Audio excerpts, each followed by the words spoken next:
मैं एक गहरा कुआं हूं इस जमीन पर, बेशुमार लड़के लड़कियों के लिए कि उनकी प्यास बुझाता रहूं। उसकी बेपनाह रहमत उसी तरह जर्रे जर्रे पर बरसती है जैसे कुआं सबकी प्यास बुझाता है। इतनी सी कहानी है मेरी, ज़ैनुल आबदीन और आशी अम्मा के बेटे की कहानी। उस लड़के की कहानी जो अखबारें बेचकर अपने भाई की मदद करता था। उस शागिर्द की कहानी जिसकी परवरिश शिव सुब्रमण्य अय्यर और अय्यादुराई सोलोमन ने की। उस विद्यार्थी की कहानी जिसे पंडले मास्टर ने तालीम दी, MGK मेनन और प्रोफेसर साराभाई ने इंजीनियर की पहचान दी, जो नाकामियों और मुश्किलों में पलकर साइंसदान बना। और उस रहनुमा की कहानी जिसके साथ चलने वाले बेशुमार काबिल और हुनरमंद लोगों की टीम थी।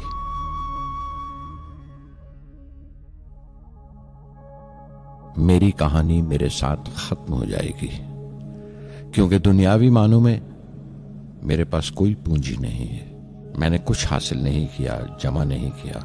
मेरे पास कुछ नहीं और कोई नहीं, न बेटा, न बेटी, न परिवार। मैं दूसरों के लिए मिसाल नहीं बनना चाहता, लेकिन शायद कुछ पढ़ने वालों को प्रेरणा मिले कि अंतिम सुख रूह और आत्मा की तस्कीन है। खुदा की रहमत उनकी विरासत है।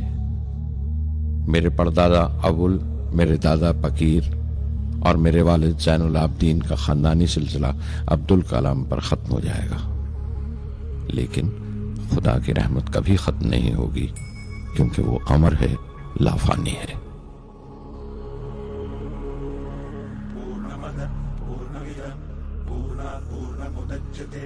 पूर्णस्य पूर्णमादाय पूर्णमेवावशिष्यते। पूर्णमदः पूर्णमिदं पूर्णात् पूर्णमुदच्यते। पूर्णस्य पूर्णमादाय पूर्णमेवावशिष्यते। पूर्णमदः पूर्णमिदं पूर्णात् पूर्णमुदच्यते। पूर्णस्य पूर्णमादाय पूर्णमेवावशिष्यते। पूर्णमदः पूर्णमिदं पूर्णात् पूर्णमुदच्यते। पूर्णस्य पूर्णमादाय पूर्णमेवावशिष्यते।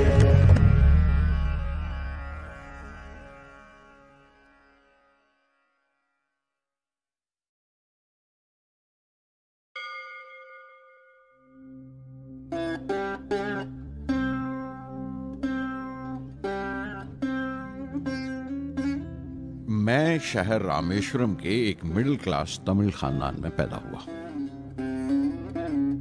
मेरे अब्बा ज़ैनुल आबदीन के पास न तालीम थी न दौलत, लेकिन इन मजबूरियों के बावजूद एक दानाई थी उनके पास और हौसला था।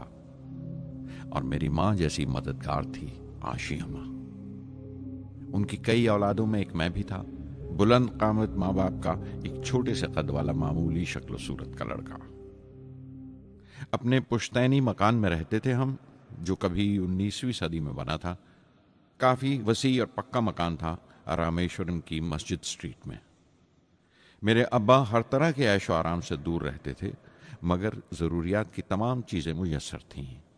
सच तो यह है कि मेरा बचपन बड़ा महफूज था, मादी तौर पर भी और जज्बाती तौर पर भी, मटेरियली एंड इमोशनली।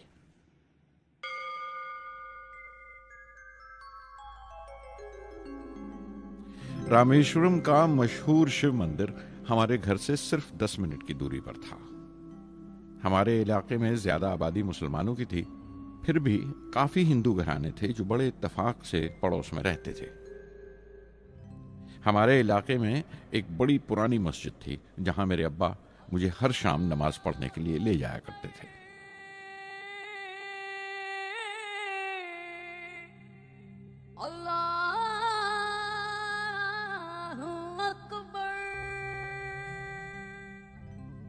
रामेश्वरम मंदिर के बड़े पुरोहित पक्षी लक्ष्मण शास्त्री मेरे अब्बा के पक्के दोस्त थे। मेरी बचपन की यादों में आंकी हुई एक याद ये भी थी कि अपने अपने रवायती लिबास में बैठे हुए वो दोनों कैसे रूहानी मसलों पर देर देर तक बातें करते रहते थे। मेरे अब्बा मुश्किल से मुश्किल रूहानी मामलों को भी तमिल की आम जबान में बयान कर लिया करते थे। एक बार मुझसे कहा था, जब आफत आए तो आफत की वजह समझने की कोशिश करो, मुश्किलें हमेशा खुद को परखने का मौका देती हैं। मैंने हमेशा अपनी साइंस और टेक्नोलॉजी में अब्बा के असूलों पर चलने की कोशिश की है। मैं इस बात पर यकीन रखता हूं कि हमसे ऊपर भी एक आला ताकत है, एक महान शक्ति है जो हमें मुसीबत, मायूसी और नाकामियों से निकालकर सच्चाई के मुकाम तक पहुंचाती है। मैं करीब 6 बरस का था जब अब्बा ने एक लकड़ी की कश्ती बनाने का फैसला किया, जिसमें वो यात्रियों को रामेश्वरम से धनुषकोडी का दौरा करा सकें, ले जाएं और वापस ले आएं। वो समंदर के साहिल पर लकड़ियां बिछाकर कश्ती का काम किया करते थे, एक और हमारे रिश्तेदार के साथ, अहमद जलालुद्दीन।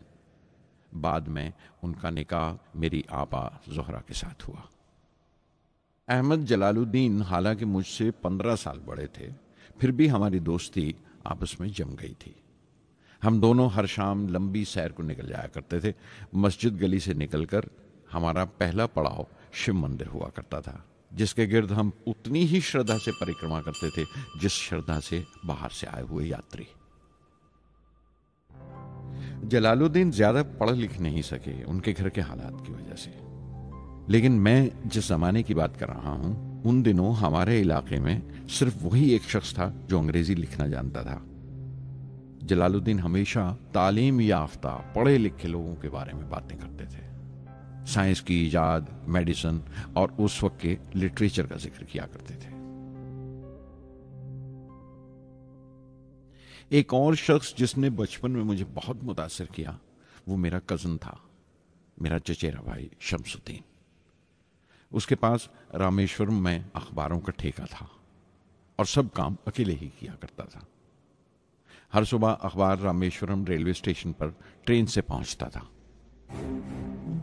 सन 1939 में दूसरी आलमगीर जंग शुरू हुई, द सेकेंड वर्ल्ड वॉर। उस वक्त मैं 8 साल का था। हिंदुस्तान को इत्तेहादी फौजों के साथ शामिल होना पड़ा और एक इमरजेंसी के हालात पैदा हो गए थे।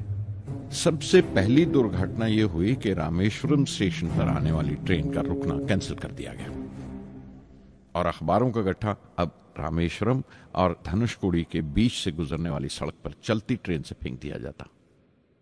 शमसुद्दीन को मजबूरन एक मददगार रखना पड़ा जो अखबारों के गट्ठे सड़क से जमा कर सके। वो मौका मुझे मिला और शमसुद्दीन मेरी पहली आमदनी की वजह बना। हर बच्चा जो पैदा होता है वो कुछ समाजी और आर्थिक हालात से जरूर असरअंदाज होता है और कुछ अपने जज्बाती माहौल से भी। उसी तरह उसकी तरबियत होती है। मुझे दयानतदारी और सेल्फ डिसिप्लिन अपने अब्बा से विरासत में मिला था और मां से अच्छाई पर यकीन करना और रहमदिली। लेकिन जलालुद्दीन और शमसुद्दीन की सोहबत से जो असर मुझ पर पड़ा, उससे सिर्फ मेरा बचपन ही महज अलग नहीं हुआ, बल्कि आइंदा जिंदगी पर भी उसका बहुत बड़ा असर पड़ा।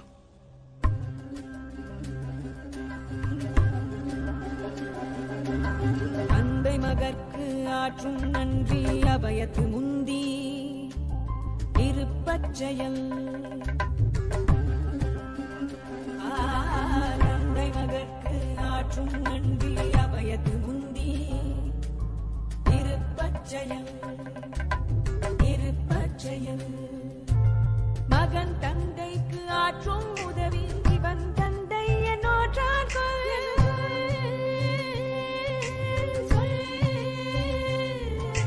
மகன் தந்தைக்கு ஆற்றும் உதவி இவன் தந்தை என்னோற்றான் கொல். தந்தை மகற்கு ஆற்றும் நன்றி அவையத்து முந்தி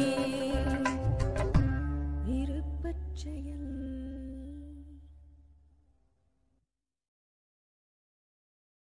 फिर जंग खत्म हो गई और हिंदुस्तान की आज़ादी बिल्कुल यकीनी हो गई। मैंने अब्बा से रामेश्वरम छोड़ने की इजाज़त चाही। मैं डिस्ट्रिक्ट हेडक्वार्टर्स रामनाथपुरम जाकर पढ़ना चाहता था। शमसुद्दीन और जलालुद्दीन मेरे साथ रामनाथपुरम तक गए। मुझे श्वार्ट्ज हाई स्कूल में दाखिल कराने के लिए। जाने क्यों वो नया माहौल मुझे रास नहीं आया। रामनाथपुरम बड़ा मसरूफ शहर था और करीब 50,000 की आबादी थी, लेकिन रामेश्वरम का सुकून और इत्मीनान कहीं नहीं था। घर बहुत याद आता था और घर लौटने का कोई मौका मैं छोड़ता नहीं था। श्वार्ट्ज हाई स्कूल में दाखिल होने के बाद एक 15 साल लड़के के तमाम शौक जो हो सकते थे मेरे अंदर जाग उठे। मेरे टीचर अय्या दुराई सोलोमन बेहतरीन रहबर थे, गाइड, उस नौजवान जहन के लिए जिसके सामने जिंदगी की बेशुमार मुमकिनात खुलने वाली थी। रामनाथपुरम के उस अरसा क़याम में उनसे मेरा रिश्ता उस्ताद शागिर्द या गुरु शिष्य से भी आगे निकल गया।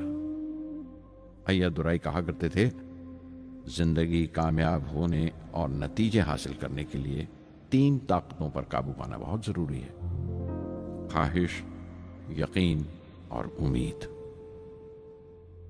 अय्या दुराई सोलोमन, जो बाद में रेवरेंट हो गए, कहा करते थे, इससे पहले कि मैं चाहूं कुछ हो जाए, ये जरूरी है कि मेरे अंदर उसकी पूरी शिद्दत से ख्वाहिश हो और यकीन हो कि वो होगा।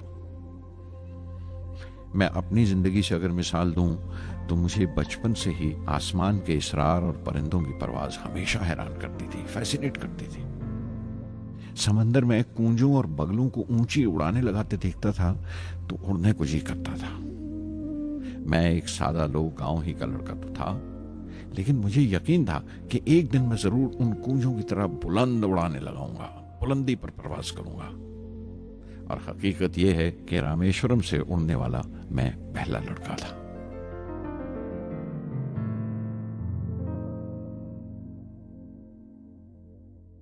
श्वार्ट्ज स्कूल में तालीम खत्म करते करते मेरे अंदर खुद एतमादी बस चुकी थी और मुझे यकीन था कि मैं जरूर कामयाबी हासिल करूंगा।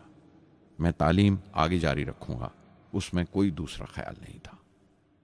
सन 1950 में मैं इंटरमीडिएट पढ़ने के लिए सेंट जोसेफ कॉलेज ट्रिची में दाखिल हो गया। जब बीएससी डिग्री के लिए मैंने सेंट जोसेफ कॉलेज में दाखिला लिया तो हायर एजुकेशन के माने सिर्फ इतने ही जानता था। ये नहीं जानता था कि हायर एजुकेशन के लिए कुछ और भी हो सकता है। न ये जानता था कि साइंस पढ़ के फ्यूचर के लिए और क्या मौके हासिल हो सकते हैं। बीएससी पास करने के बाद ही जान पाया कि फिजिक्स मेरा सब्जेक्ट नहीं था। अपने ख्वाब को पूरा करने के लिए मुझे इंजीनियरिंग में जाना चाहिए था। पता नहीं क्यों कुछ लोगों का ऐसा ख्याल है कि साइंस आदमी को खुदा से मुनकर कर देती है, लेकिन मेरे लिए तो साइंस एतमाद, विश्वास और रूहानी तस्कीन की वजह रही है। किसी तरह मैं MIT यानी मद्रास इंस्टीट्यूट ऑफ टेक्नोलॉजी के उम्मीदवारों की लिस्ट में तो आ गया, लेकिन उसका दाखिला बहुत महंगा था। कम से कम 1,000 रुपए की जरूरत थी और मेरे अब्बा के पास इतने रुपए नहीं थे। उस वक्त मेरी अक्का, मेरी आपा जोहरा ने अपने सोने के कड़े और चेन बेचकर मेरी फीस का इंतजाम किया। मुझ पर उसकी उम्मीद और यकीन देखकर मैं पसीज गया।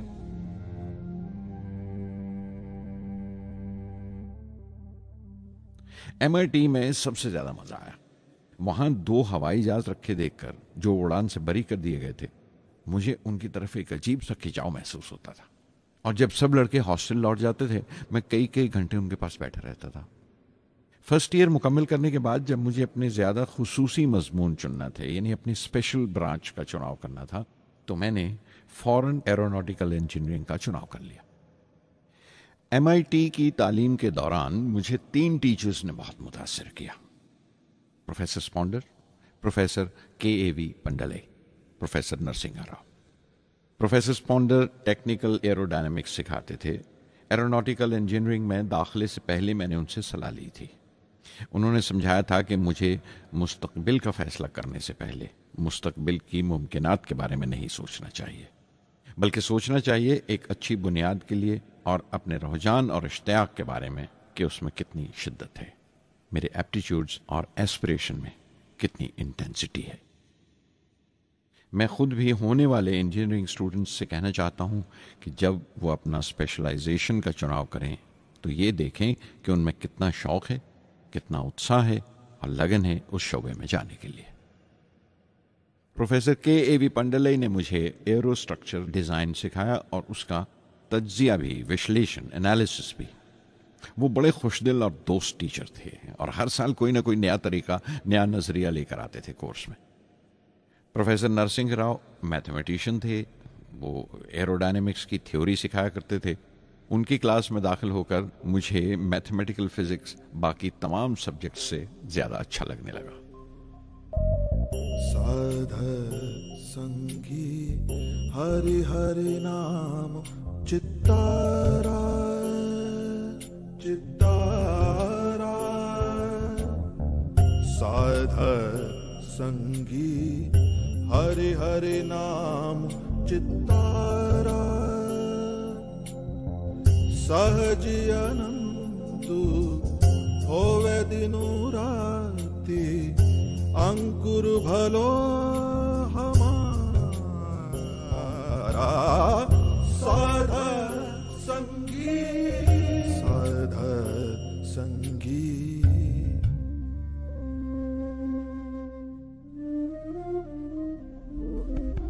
गुरुपुरा भेटियो बड़ भागी, गुरुपुरा भेटियो बड़ भागी, जाको अंतु न परवारा, अंतु न परवारा, नानक सरनी कही स्वामी की, पुनः पुनः नमस्कार, साध संगी साध संगी।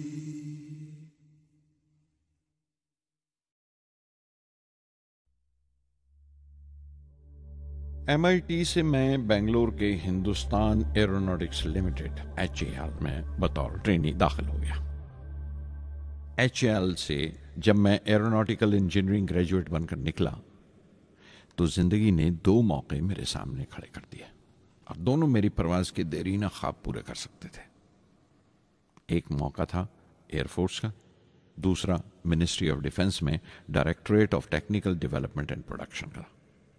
मैंने दोनों में अर्जी भेज दी और बैक वक्त दोनों से इंटरव्यू का बुलावा आ गया। एयरफोर्स के लिए मुझे देहरादून बुलाया गया था और डिफेंस के लिए दिल्ली। मेरे दोनों मुकाम 2000 किलोमीटर के फासले पर थे। ये पहला मौका था मेरा अपने वसी और विराट वतन को देखने का। खिड़की पर बैठा मैं इस देश की सरजमीन को पांव तले से बहता हुआ देख रहा था। हैरान था कि उत्तर की तरफ सफर करते हुए एक ही मुल्क का लैंडस्केप कैसे बदलता चला जाता है। मैं 1 हफ्ता दिल्ली में ठहरा, डिफेंस मिनिस्ट्री का इंटरव्यू दिया। इंटरव्यू अच्छा हुआ था। वहां से मैं देहरादून गया एयरफोर्स सिलेक्शन बोर्ड के इंटरव्यू के लिए। 25 उम्मीदवारों में मैं 9वें नंबर पर आया।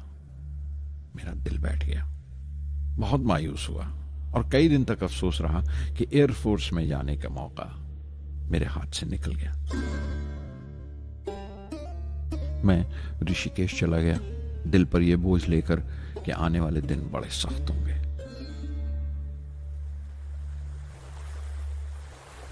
गंगा में स्नान किया और फिर चलता हुआ पास की पहाड़ी पर शिवानंद आश्रम तक पहुंच गया। स्वामी शिवानंद से भेंट हुई। देखने में बिल्कुल गौतम बुद्ध लगते थे, सफेद दूधिया धोती और पांव में लकड़ी की खड़ाऊ। उनकी बच्चों सी मासूम मुस्कान और सादा दिली देखकर बहुत प्रभावित हुआ मैंने बताया उन्हें कैसे मैं इंडियन एयरफोर्स में भर्ती होने से रह गया और मेरी कितनी शदीद ख्वाहिश थी आसमानों में उड़ने की, परवास करने की। वो मुस्कुरा दिए और बोले, ख्वाहिश अगर दिलो जान से निकली हो, वो पवित्र हो और उसमें शिद्दत हो, तो उसमें कमाल की एक इलेक्ट्रोमैग्नेटिक एनर्जी होती है, एक बरकी मकनातीसी ताकत होती है। दिमाग जब सोता है तो वो एनर्जी रात की खामोशी में बाहर निकल जाती है और सुबह कायनात, ब्रह्मांड से सितारों की गति, रफ्तार को अपने साथ समेटकर दिमाग में लौट आती है। इसीलिए जो सोचा है उसकी सृष्टि अवश्य है, वो तख्लीक होगा। तुम विश्वास करो इस अजली बंधन पर, इस वचन पर कि सूरज फिर लौटेगा, बाहर फिर से आएगी। मैं दिल्ली लौट आया, डिफेंस से अपना इंटरव्यू का नतीजा दरियाफ्त किया। जवाब में मुझे अपॉइंटमेंट लेटर थमा दिया गया और अगले दिन से सीनियर साइंटिफिक असिस्टेंट मुकर्रर कर दिया गया 250 रुपए की माहाना तनख्वाह पर। 3 साल गुजर गए। उन्हीं दिनों बेंगलोर में एरोनॉटिकल डेवलपमेंट एस्टैब्लिशमेंट ADE का एक नया महकमा खुला और मुझे वहां पोस्ट कर दिया गया।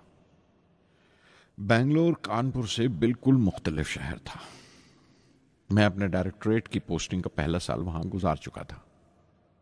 दरअसल हमारे देश में ये एक अजीब तरीका है, एक अजीब सा ढंग है अपने लोगों को हद दर्जा तक निचोड़ लेने का, जो हमारे लोगों को इंतहा पसंद बना देता है। शायद इसलिए कि सदियों इस देश ने गैर मुल्की तहजीबों के जख्म भी खाए हैं और उन्हें अपने दामन में जगह भी दी है। अलग अलग हुक्मरानों से वफा करते करते हम अपनी हैसियत, अपनी यकताई खो बैठे हैं। बल्कि हमने एक और ही किस्म की खूबी पैदा कर ली है कि एक ही वक्त में रहम दिल भी हैं और बेरहम भी, हसास भी हैं और बेहिस भी। जितने गहरे हैं उतने ही सतही। ऊपर से देखो तो हम बड़े खुश रंग और खूबरू नजर आते हैं, लेकिन कोई गौर से देखे तो अपने हुक्मरानों की एक बेढब नकल से ज्यादा कुछ नहीं है। मैंने कानपुर में कल्ले में दबाए हुए पान वाले नवाब वाजिद अली शाह के नकलची बहुत देखे और बेंगलोर में फिरंगियों के अंदाज में कुत्ते की जंजीर थामे टहलते हुए साहिबों की कमी नहीं थी।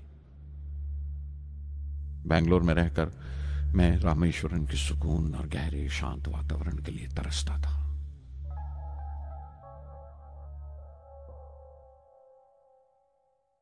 पहले साल तो ADE में कोई ज्यादा काम नहीं था।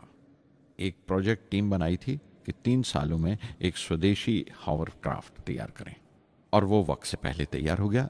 नंदी उसका नाम रखा गया, शिव की सवारी के आधार पर। उसका डिजाइन हमारी उम्मीद से ज्यादा अच्छा था, लेकिन मैं सख्त मायूस हुआ जब आपसी कंट्रोवर्सीज की बिना पर सारा प्रोजेक्ट बालाए ताक रख दिया गया, बंद कर दिया गया। Professor MGK Menon, Tata institute of fundamental research के डायरेक्टर, एक रोज अचानक ही हमारी जांच पड़ताल को आ पहुंचे। नंदी का जिक्र निकला। मुझसे पूछताछ करते हुए उन्होंने ख्वाहिश जाहिर की एक 10 मिनट की उड़ान के लिए।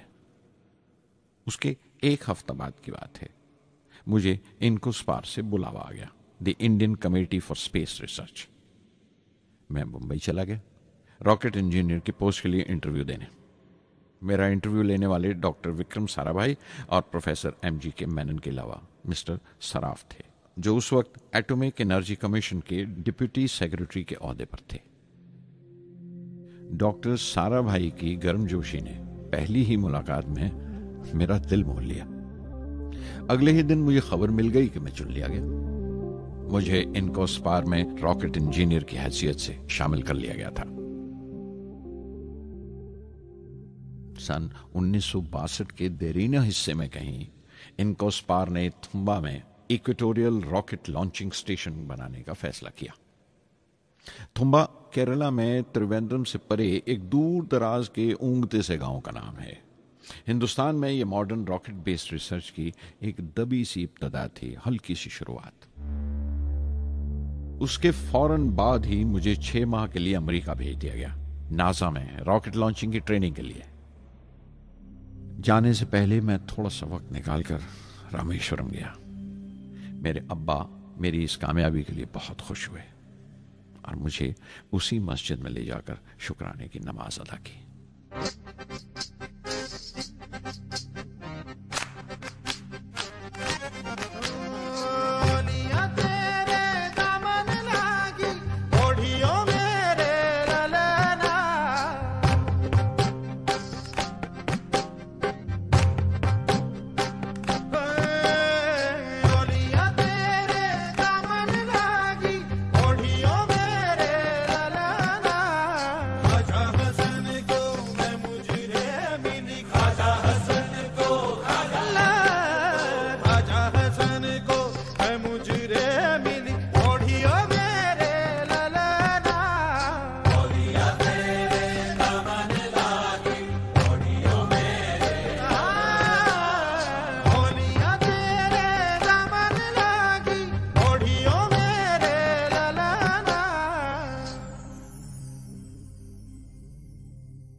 NASA Langley research centre Virginia में मैंने अपने काम की शुरुआत की। बाद में Goddard space flight centre Maryland चला गया। मैं अपना इंप्रेशंस अमेरिकन्स के बारे में बेंजामिन फ्रैंकलिन के इस जुमले से बयान कर सकता हूं, जिन बातों से तकलीफ होती है उनसे तालीम भी मिलती है। हिंदुस्तानी तंजीमों में, यहां की ऑर्गेनाइजेशंस में एक बड़ी मुश्किल है। जो ऊपर हैं वो बड़े मगरूर हैं, अपने से छोटों की, जूनियर्स और सबऑर्डिनेट्स की राय लेना अपनी हतक समझते हैं। कोई शख्स भी अपनी खूबी दिखा नहीं सकता अगर आप उसे मलामत ही करते रहें। उसूल और पाबंदी, पाबंदी और सख्ती, सख्ती और जुल्म के बीच की लाइन बड़ी महीन है, बारीक है, उसकी पहचान बहुत जरूरी है। मैं जैसे ही नासा से लौटा, फौरन बाद हिंदुस्तान का पहला रॉकेट लॉन्च वाक़या हुआ 21 नवंबर सन 1963। वो साउंडिंग रॉकेट था, नाम नाइकी अपाचे। नाइकी अपाचे की कामयाबी के बाद प्रोफेसर साराभाई ने अपनी आरजू, अपने ख्वाब का इजहार किया, एक Indian satellite launch vehicle ISLV का सपना। हिंदुस्तानी रॉकेट का ख्वाब 20वीं सदी में एक तरह से 18वीं सदी का ख्वाब भी कहला सकता है, जो टीपू सुल्तान ने देखा था। टीपू सुल्तान की फौज में 27 ब्रिगेड थे जो खुशून कहलाते थे, और हर एक ब्रिगेड में एक दस्ता था रॉकेटमैन का जो साथ रहा करता था और जुर्क्स कहलाता था। जब टीपू सुल्तान मारा गया तो अंग्रेजों ने 700 रॉकेट्स और 900 रॉकेट के सब सिस्टम्स बरामद किए 1799 में तिरुकन्नाहल्ली की जंग के बाद। वो रॉकेट्स विलियम कॉन्गरीव ने इंग्लैंड भिजवा दिए जांच पड़ताल के लिए, उसकी तकनीक समझने के लिए, जिसे आज की साइंसी जबान में हम रिवर्स इंजीनियरिंग कहते हैं। टीपू सुल्तान की मौत के साथ उस ख्वाब की भी मौत हो गई, कम से कम 150 साल के लिए। पंडित जवाहरलाल नेहरू की बदौलत वो रॉकेटरी का ख्वाब एक बार फिर हिंदुस्तान में जिंदा हुआ। प्रोफेसर साराभाई ने उस ख्वाब को हकीकत बनाने की जिम्मेदारी अपने सर ले ली।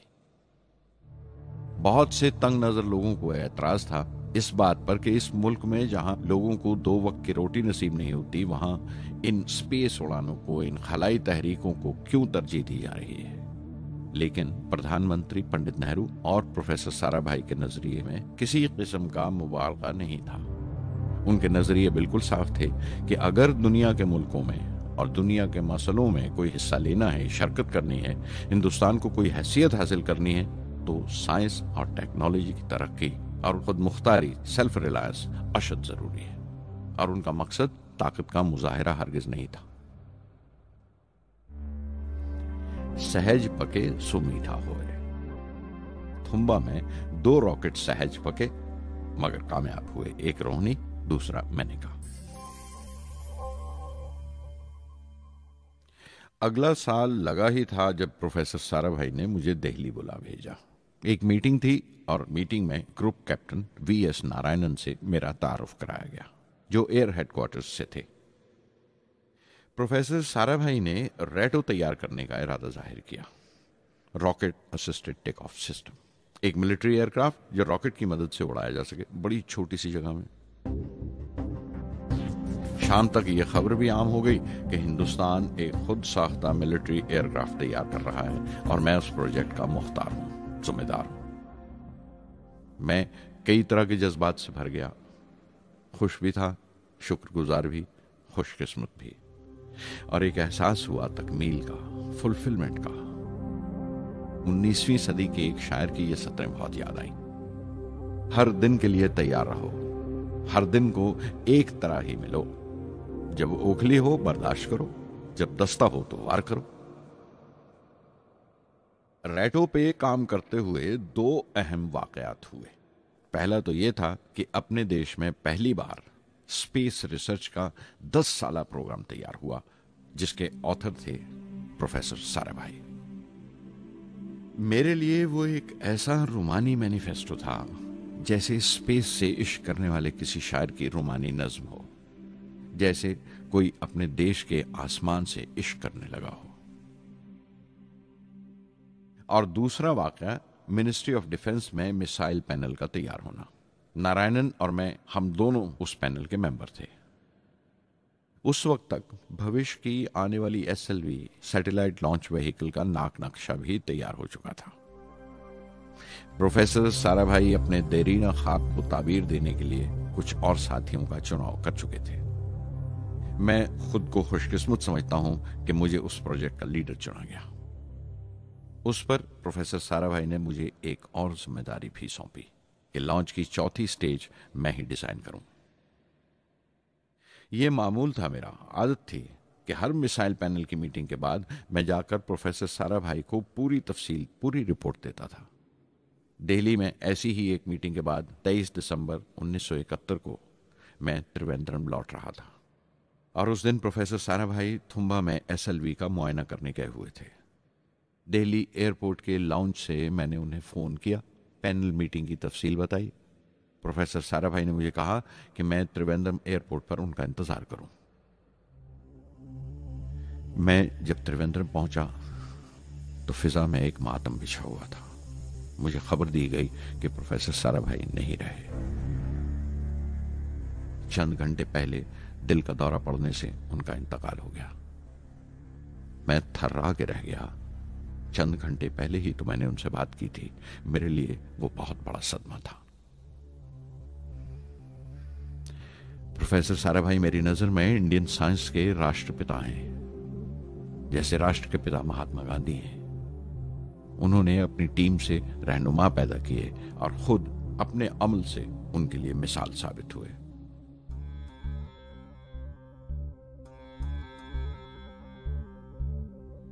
నానాటి బతుకు నాటకము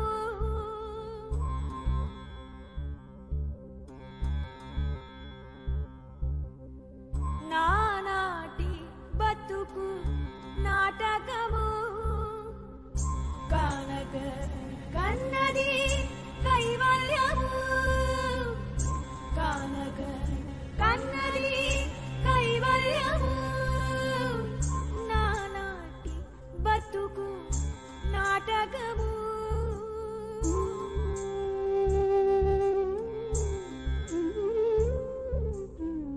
తెగదు పాపము తీరదు పుణ్యము నగి నగి కాలము నాటకము తెగదు పాపము తీరదు పుణ్యము నగి నగి కాలము నాటకము యగువన శ్రీ వెంకటేశ్వరుడే యగువన శ్రీ వెంకటేశ్వరుడే గగనము మీదిది కైవల్యము గగనము మీదిది కైవల్యము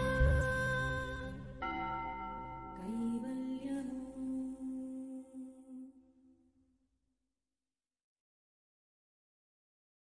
कुछ अरसा प्रोफेसर MG के मेनन ने स्पेस रिसर्च का काम संभाला। बिलाखिर प्रोफेसर सतीश धवन को Indian space research organisation ISRO की जिम्मेदारी सौंप दी गई। तुम्बा का पूरा कॉम्प्लेक्स एक बड़े पैमाने पर स्पेस सेंटर बना दिया गया और Vikram Sarabhai space centre VSSC का नाम दिया गया। जिसने वो सेंटर कायम किया था उसी के नाम से उस जगह की श्रद्धांजलि पेश की गई। मशहूर मेटलर्जिस्ट डॉक्टर ब्रह्म प्रकाश VSSC के पहले डायरेक्टर मुकर्रर हुए। कोई भी शख्स अपनी जिम्मेवारी में तभी कामयाब हो सकता है अगर वो बारसूख हो, मोतबर हो और अपने फैसलों के लिए उसे सही हद तक आजादी हो। शायद निजी जिंदगी में भी तसल्ली का यही एक रास्ता है। आजादी और जिम्मेवारी एक साथ हो, तभी वो तस्कीन और खुशी का बायस हो सकती है। और जाती आजादी हासिल करने के लिए मैं 2 रास्ते तजवीज कर सकता था जो मैंने इख्तियार किए। पहला तो यह कि अपनी तालीम और तरबियत को बढ़ावा दो। इल्म, नॉलेज बड़ा कारामद हथियार है, बहुत काम आता है। इल्म जितना ज्यादा होगा उतनी ज्यादा आजादी के हकदार होगे। इल्म वो पूंजी है जो कोई छीन नहीं सकता। टीम की रहनुमाई तभी मुमकिन है अगर आपकी जानकारी मुकम्मल हो, अप टू डेट हो। कामयाब रहनुमा बनने के लिए जरूरी है कि दिन का काम जब खत्म हो आप पिछले काम का जायजा लें, अगले दिन के काम की तैयारी करें। दूसरा तरीका यह है कि अपने काम को अपना फख्र समझें, गर्व समझें, और जरूरी है कि अपने अंदर की शक्ति की सही जानकारी हो। जो करो उस पर यकीन रखो, या जिस पर यकीन हो वही करो, वरना दूसरों के ईमान का शिकार बनते रहोगे। SLV प्रोजेक्ट के पहले 3 सालों में साइंस के बहुत से नए नए इसरार खुले और आहिस्ता आहिस्ता साइंस और टेक्नोलॉजी का फर्क समझ आने लगा। रिसर्च और अमल, डेवलपमेंट का फासला पता चलने लगा। किसी भी इजाद में गलतियां होना लाजमी है, लेकिन हर गलती कामयाबी की तरफ एक और कदम उठाती है, एक और सीढ़ी बन जाती है। किसी भी तख्लीक की तरह SLV3 की तख्लीक भी कई दर्दनाक लम्हों से गुजरी।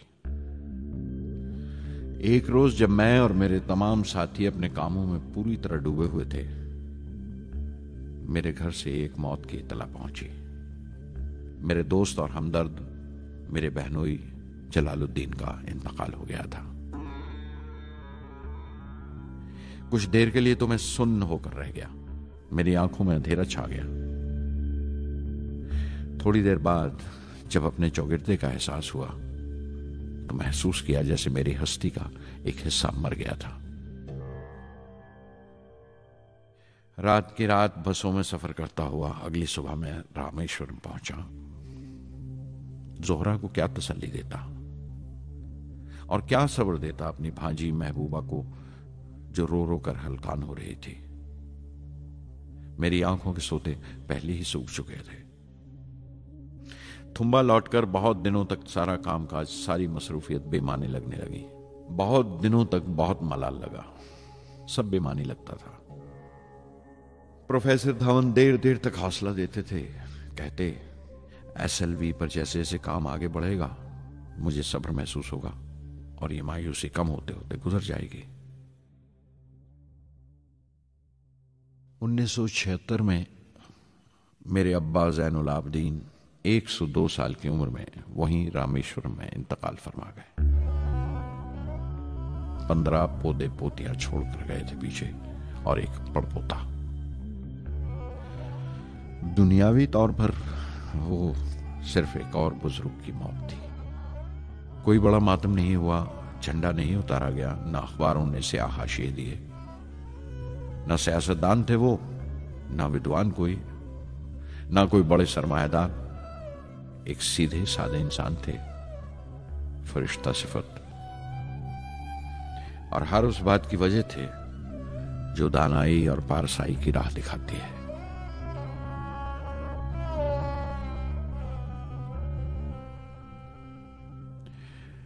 मैं बहुत देर तक अपनी मां के पास बैठा रहा, चुपचाप, और जब उठा थुम्बा लौटने के लिए तो उसने रुंधे गले से दुआएं दी मुझे।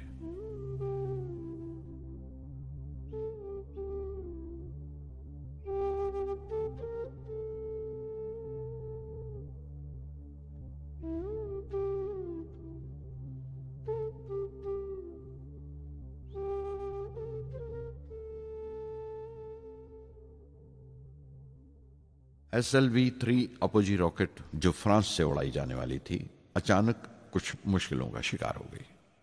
मुझे फौरन फ्रांस जाना पड़ा। मैं रवाना होने ही वाला था कि मेरी मां की मौत की खबर पहुंची। यके बाद दीगरे 3 मौतें हो गई मेरे घर में। उस वक्त मुझे अपने काम में पूरे ध्यान की जरूरत थी। 100% लगन से काम करने की ख्वाहिश किसी और लगन की गुंजाइश नहीं छोड़ती। मुकम्मल नीति और पूरी लगन से SLV3 का ख्वाब 1979 के दरमियान में जाकर पूरा हुआ। हमने SLV3 की परवाज का दिन 10 अगस्त 1979 तय किया था। 23 मीटर लंबा 4 स्टेजेस का यह रॉकेट 17 टन का वजन लेकर 7:58 पर बड़ी कजदाई से उड़ा और खला की तरफ रवाना हुआ।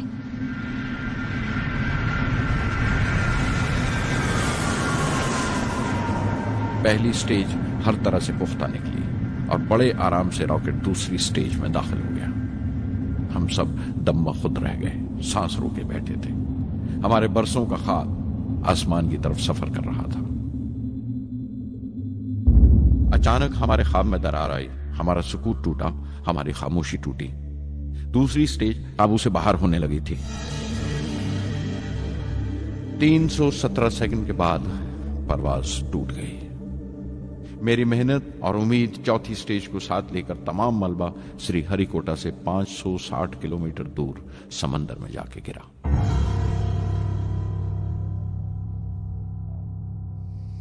इस हादसे से हम सबको सख्त सदमा पहुंचा।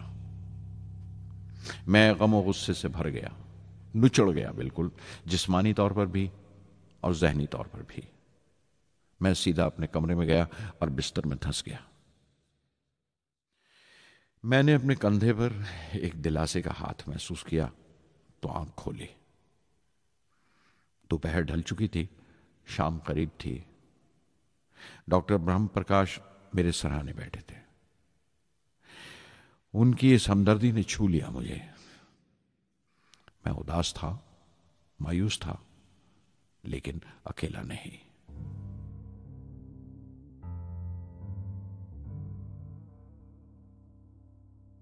हर शख्स तकनीकी जमा तफरीक और बहस मुबासे के बाद मुतमईन हो चुका था, संतुष्ट हो चुका था, लेकिन मुझे इत्मीनान ना आया और मुसलसल बेचैन रहा। मैं बेसाख्ता खड़ा हो गया और एतराफ़ किया प्रोफेसर धवन के सामने, सर, मेरे साथियों को नाकामयाबी की वजह दरियाफ्त हो जाने से इत्मीनान हो गया, लेकिन मैं उसे काफ़ी नहीं समझता। इस मिशन के डायरेक्टर की हैसियत से इस गलती को भी मैं अपनी जिम्मेवारी समझता हूं। SLV-3 की नाकामयाबी की जिम्मेवारी मेरी है।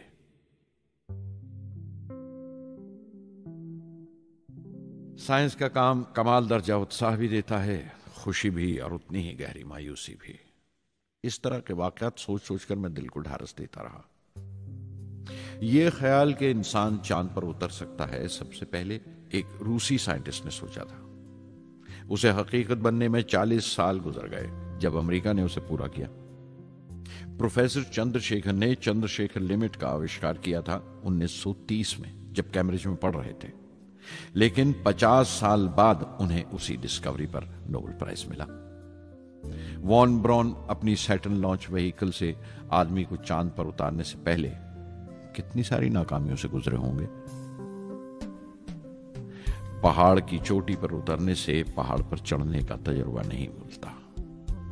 जिंदगी पहाड़ की चढ़ानों पर मिलती है, चोटी पर नहीं। चढ़ानों पर ही तजुर्बे मिलते हैं और जिंदगी मंचती है और टेक्नोलॉजी तरक्की करती है। चोटी पर पहुंचने की कोशिश ही में चढ़ानों का इल्म हासिल होता है। मैं एक एक कदम चलता रहा, चढ़ता रहा चोटी की तरफ।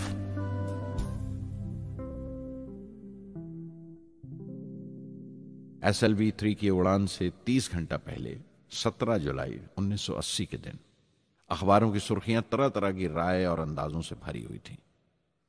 ज्यादातर रिपोर्टर्स ने पहली SLV की उड़ान याद दिलाई थी कि किस तरह वो रॉकेट फेल हो गया था और उसका मलबा समंदर में जाकर गिरा था। कुछ लोगों ने तो देश की दूसरी खामियों का जिक्र करते हुए भी उसे SLV-3 से जोड़ दिया था। मैं जानता था कि अगले दिन का नतीजा हमारे फ्यूचर के स्पेस प्रोग्राम का फैसला करने वाला है। मुख्तसर ये कि सारी कौम की नजरें हम पर गड़ी हुई थीं। 18 जुलाई 1980 सुबह 8:03 पर हिंदुस्तान का पहला सैटेलाइट लॉन्च व्हीकल उड़ा।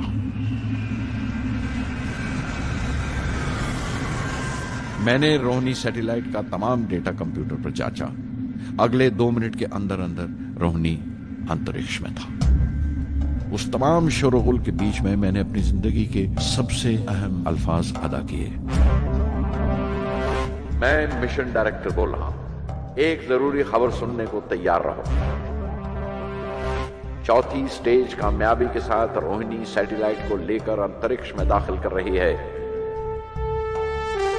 मैं ब्लॉक से बाहर आया तो मेरे साथियों ने मुझे कंधों पर उठा लिया और नारे लगाते हुए जुलूस निकाला। सारी कौम में एक जोश की लहर दौड़ गई।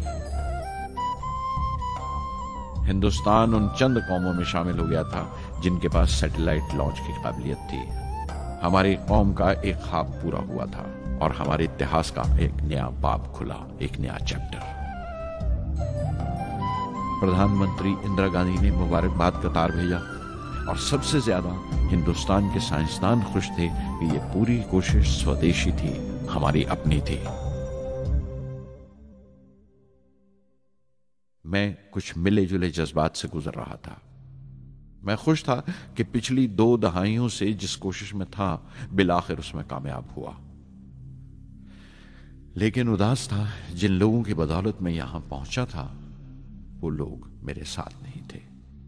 मेरे अब्बा, मेरे बहनोई जलालुद्दीन और प्रोफेसर साराभाई।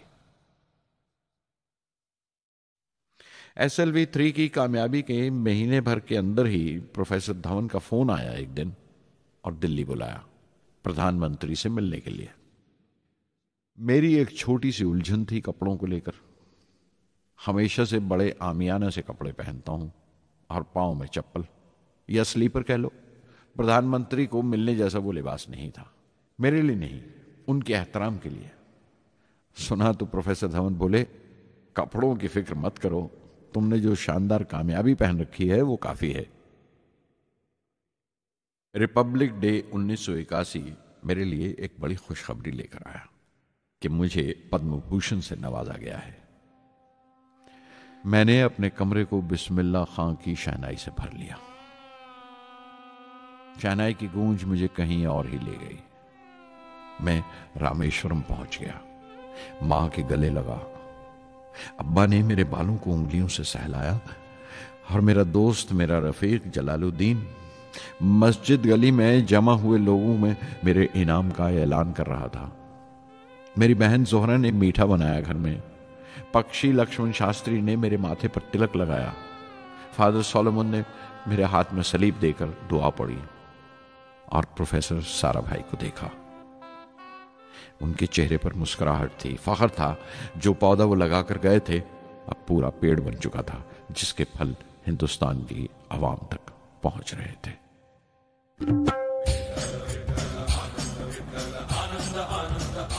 ओ आनंदाचे डोही आनंद तरंग, आनंदाचे डोही आनंद तरंग, आनंदाची अंग, आनंदाचे आनंदाची अंग, आनंदाचे आनंदाचे डोही आनंद तरंग, आनंदाचे डोही आनंद तरंग।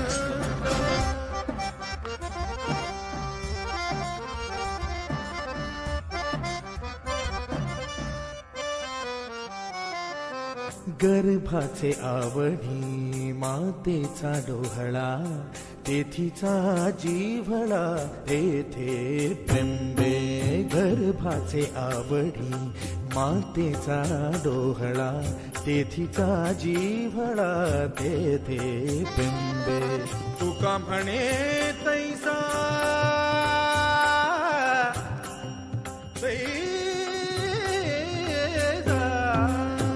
म्हणे तैसा ओतला से ठसा, अनुभव सरीसा मुखाला। आनंदाचे डोही आनंद तरंग, आनंदाची अंग, आनंदाचे आनंदाचे डोही आनंद तरंग।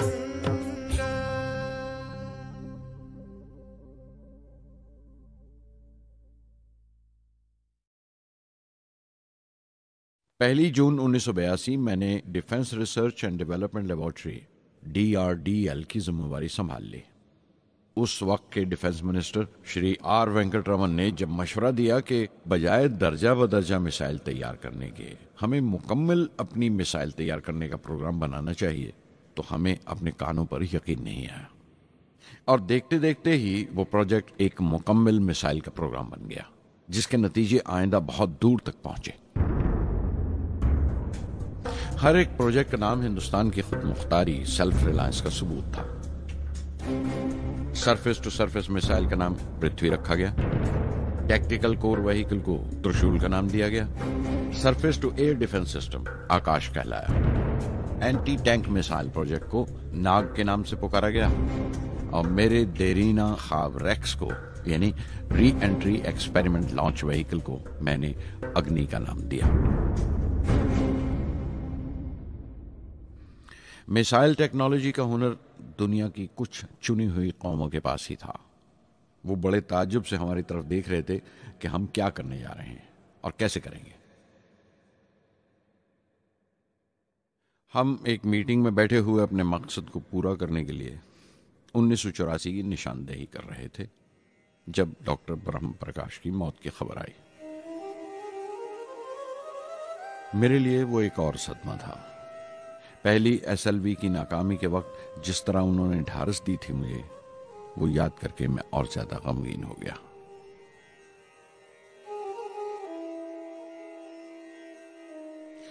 प्रोफेसर साराभाई अगर VSSC के निर्माता थे, बनाने वाले थे, तो डॉक्टर ब्रह्म प्रकाश उसके आमिल थे, एग्जीक्यूटर थे।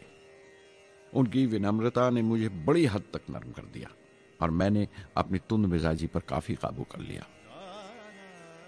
उनकी हलीमी सिर्फ अपनी खूबियों तक ही महदूद नहीं थी, बल्कि अपने से छोटों को इज्जत देना भी उनकी आदत में शामिल था। उनके बर्ताव और सुलूक में ये बात नजर आ जाती थी कि कोई शख्स भी खामियों से खाली नहीं है। यहां तक कि अफसर भी, लीडर भी, रहनुमा भी। वो बहुत बड़े दानिश्वर थे। एक कमजोर से शरीर के अंदर उनमें बच्चों की सी मासूमियत थी। मुझे वो हमेशा साइंसदानों में संत नजर आते थे।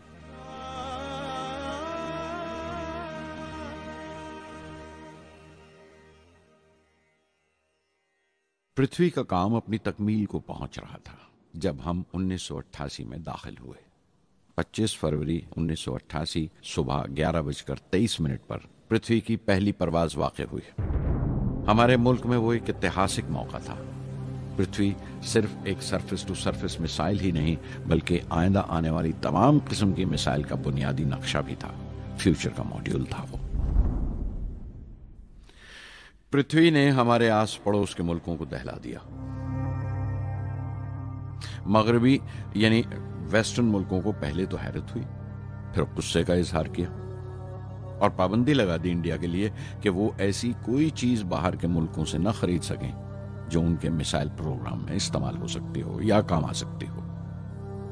मिसाइल की इजाद में हिंदुस्तान की खुद मुख्तारी ने दुनिया के तमाम तरक्की याफ्ता मुल्कों को परेशान कर दिया।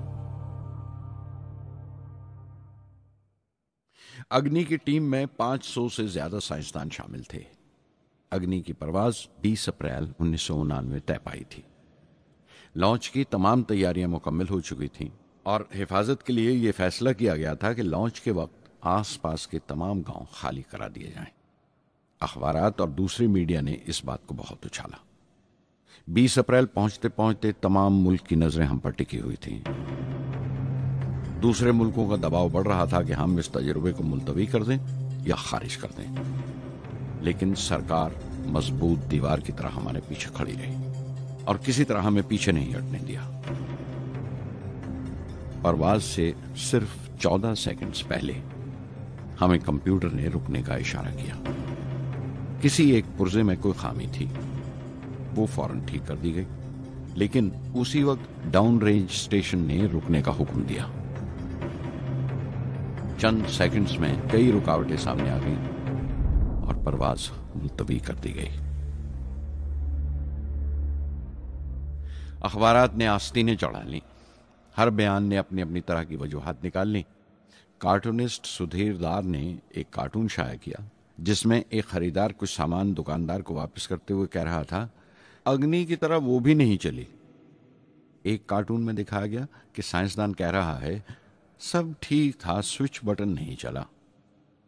हिंदुस्तान टाइम्स के कार्टून में एक नेता रिपोर्टर को समझा रहा है, डरने की कोई बात नहीं, ये बड़ी अमन पसंद अहिंसावाद की मिसाइल है, इससे कोई मरेगा नहीं। करीब 10 रोज दिन रात काम चला मिसाइल की दुरुस्ती पर और आखिरकार साइंसदानों ने एक नई तारीख तय की अग्नि की परवाज के लिए। मगर फिर वही हुआ। 10 सेकंड पहले कंप्यूटर ने रुकावट का इशारा किया। पता चला एक पुर्जा काम नहीं कर रहा है। परवाज फिर मुलतवी कर दी गई। ऐसी बात किसी भी साइंसी तजुर्बे में हो जाना आम बात है, गैर मुल्कों में भी बहुत बार होता है। लेकिन उम्मीद से भरी हुई कौम हमारी मुश्किलें समझने को तैयार नहीं थी। हिंदू अखबार में केशव का एक कार्टून छपा जिसमें एक देहाती कुछ नोट गिनते हुए कह रहा था, मिसाइल के वक्त गांव से हट जाने का मुआवजा मिला है, 2-4 बार और ये तजुर्बा मुलतवी हुआ तो मैं पक्का घर बनवा लूंगा। अमोल बटर वालों ने अपने होर्डिंग पर लिखा, अग्नि को ईंधन के लिए हमारे बटर की जरूरत है। अग्नि की मुरम्मत का काम जारी रहा। आखिरकार एक बार फिर 22 मई की तारीख अग्नि की परवाज के लिए तय पाई। उसकी पिछली रात doctor Arunachalam, general KN Singh और मैं डिफेंस मिनिस्टर KC पंत के साथ चहलकदमी कर रहे थे। पूरे चांद की रात थी, हाई टाइड का वक्त था और लहरें गरज गरज कर खुदा की अजमत का नाम ले रही थी। कल अग्नि की परवाज कामयाब होगी या नहीं, बार बार यही सवाल हमारे दिमाग में गूंज रहा था।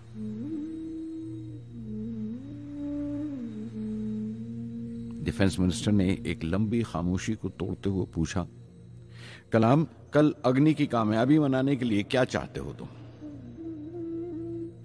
मैं क्या चाहता था? क्या था जो नहीं था मेरे पास? अपनी खुशी के इजहार के लिए मुझे क्या करना चाहिए? और अचानक मुझे जवाब मिल गया, हम 1 लाख पेड़ों की कोंपले लगाएंगे, मैंने कहा और उनके चेहरे पर रौनक आ गई। तुम अपनी अग्नि के लिए धरती मां का आशीर्वाद चाहते हो, बोले। कल यही होगा, उन्होंने पेशेंगोई की। अगले दिन सुबह 7:10 पर अग्नि लॉन्च हुई। कदम कदम सही निकला। मिसाइल ने जैसे टेक्स्ट बुक याद कर लिया हो, जैसे सबक याद कर लिया था। हर सवाल का सही जवाब मिल रहा था। लगता था एक लंबे खौफनाक ख्वाब के बाद एक खूबसूरत सुबह ने आंख खोली है। 5 साल की मुशक्कत के बाद हम इस लॉन्च पैड पर पहुंचे थे। इसके पीछे 5 लंबे सालों की नाकामयाबी, कोशिशें और इम्तिहान खड़े थे। इस कोशिश को रोक देने के लिए हिंदुस्तान ने हर तरह के दबाव बर्दाश्त किए थे, लेकिन हमने कर दिखाया जो करना था। मेरी जिंदगी का सबसे कीमती लम्हा था वो मुट्ठी भर सेकंड्स, 600 सेकंड की वो परवाज जिसने हमारी बरसों की थकान दूर कर दी, बरसों की मेहनत को कामयाबी का तिलक लगाया। उस रात मैंने अपनी डायरी में लिखा, अग्नि को इस नजर से मत देखो। ये सिर्फ ऊपर उठने का साधन नहीं है, न शक्ति की नुमाइश है। अग्नि एक लौ है जो हर हिंदुस्तानी के दिल में जल रही है। इसे मिसाइल मत समझो, ये कौम के माथे पर चमकता हुआ आग का सुनहरी तिलक है। स्वधर्मम् अपि चावेक्ष्य न विकम्पितुम् अर्हसि, धर्म्याद् युद्धश्रेयोऽन्यक्षत्रियस्य न विद्यते। स्वधर्मम् अपि चावेक्ष्य न विकम्पितुम् अर्हसि, धर्म्याद् युद्धश्रेयोऽन्यक्षत्रियस्य न विद्यते। अदच्चेत्त्वम् इमं धर्म्यं सङ्ग्रामं न करिष्यसि, तदा स्वधर्मं कीर्तिं च हित्वा पापम् अवाप्स्यसि, हित्वा पापम् अवाप्स्यसि।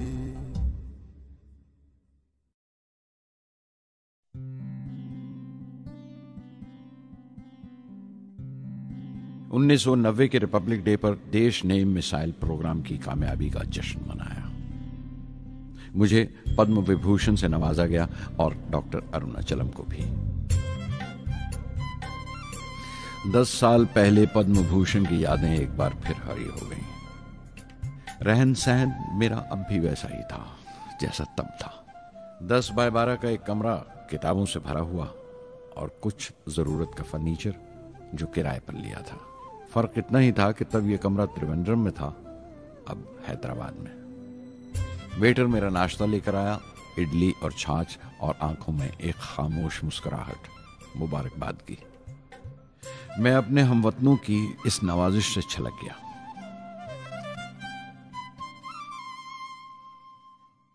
मैं जानता हूं कि बहुत से साइंसदान और इंजीनियर मौका मिलते ही वतन छोड़ जाते हैं, दूसरे मुल्कों में चले जाते हैं ज्यादा रुपया कमाने के लिए, ज्यादा आमदनी के लिए।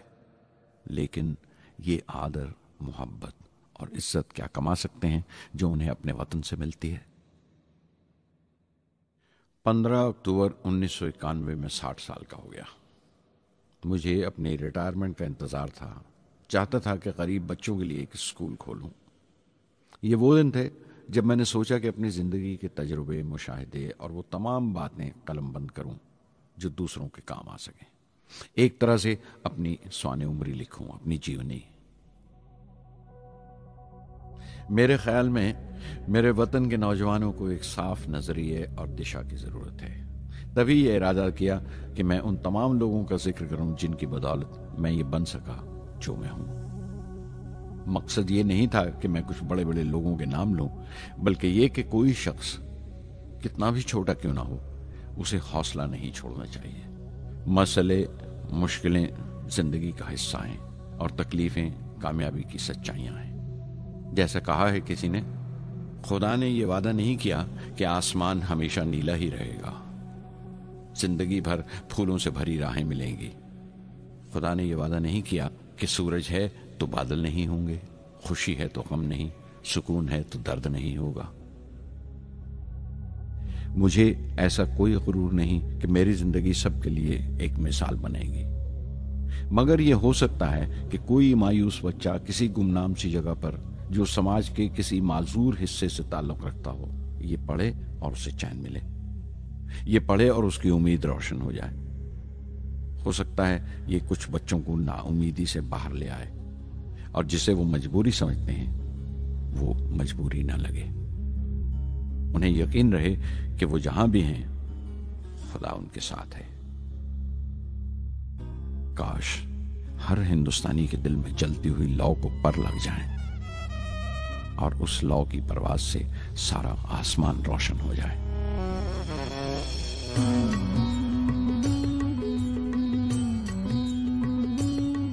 ये ज़मीं मेरी, मेरा आसमां, बड़ा खूबसूरत है जहां।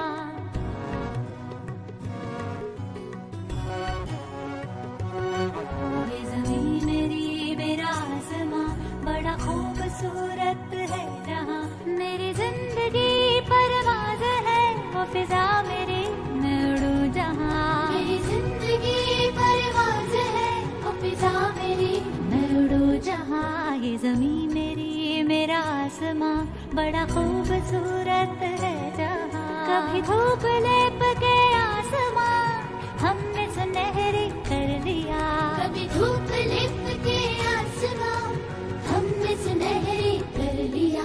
फिर धूप बांध के पाँव में हम उड़े हैं ठंडी हवाओं में। ज़मीं मेरी, मेरा आसमां, बड़ा खूबसूरत है जहां। कभी वक्त उठा के सरों पे हम और आग लेके परों पे हम। कभी वक्त उठा के सरों पे हम और आग लेके परों पे हम। कभी छानी खाली खला कहीं, हम उड़े जहाँ पे हवा नहीं। ज़मीं मेरी, मेरा आसमां, बड़ा खूबसूरत है जहां। मेरी जिंदगी परवाज़ है, मेरी जिंदगी परवाज़ है, वो फिजा मेरी, मैं उड़ूं जहां। ये ज़मीं मेरी, मेरा आसमां, बड़ा खूबसूरत है जहां। ये ज़मीं